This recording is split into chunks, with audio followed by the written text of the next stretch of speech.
கற்க கசடற கற்பவை கற்ற பின் நிற்க அதற்கு தக. இத நான் சொல்லல, யார் சொன்னாலும் உங்களுக்கே உங்களுக்கு தெரியுமான்னு முதல்ல சொல்லுங்க. பசங்களா சொல்லுங்க சார். நம்ம பள்ளிக்கூடத்துக்கு கல்வி அதிகாரி வந்திருக்காரு. அவர் இங்க வருவாரு. வந்த உடனே எல்லாரும் எழுந்திருச்சு வணக்கம் போடணும். அப்புறம் உட்காரணும். யார கேள்வி கேட்கிறாரோ அவங்க மட்டும் எழுந்திருச்சு பதில் சொல்லணும். சரியா? சரி சார். முண்டா இத முதல்ல உனக்கு தான் சொல்றேன். இன்னைக்காவது தெரியும்னு சொல்லு, தெரியாதுன்னு மட்டும் சொல்லு. வணக்கம் சார். வணக்கம் சார்.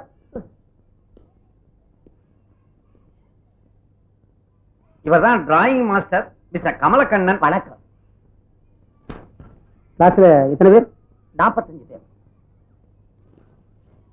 சார், எதிரில் உட்கார்ந்து இருக்கிறானே ஒரு கருப்ப, அவன் தான் நான் சொன்ன பையன். ஆமா, யார் இங்க அறிவழகன்? நீதானா? அது சரி, உன் உயரம் என்ன? உயரம் உங்களோட 4-5 கூட இருப்பேன். சரி, நான் கேட்கிற கேள்விகளுக்கு தெரியும் தெரியாதுன்னு பதில் சொல்.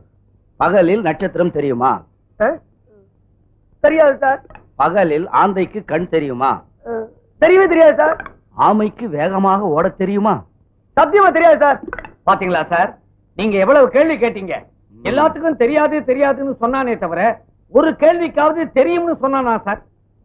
இவ்வளவு அறிவுள்ள பையனை 18 வருஷமா ஒரே வகுப்புல வச்சிருந்ததுக்காக நீங்க டிஸ்மிஸ். உண்மையிலே நீ அறிவுக்கு அழகன் தான்.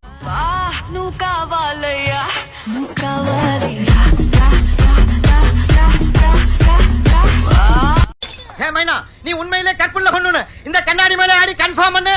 டே ஃபேமிலி சாங்க போடு.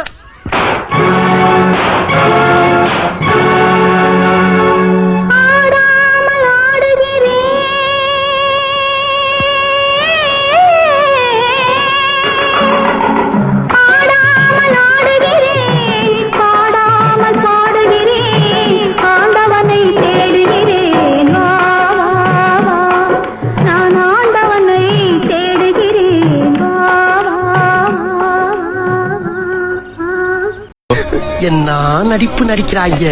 இந்த நடிப்பெல்லாம் பார்க்க சகிக்காம தாண்டா சிவாஜி சீக்கிரமாவே கிளம்பிட்டாரு.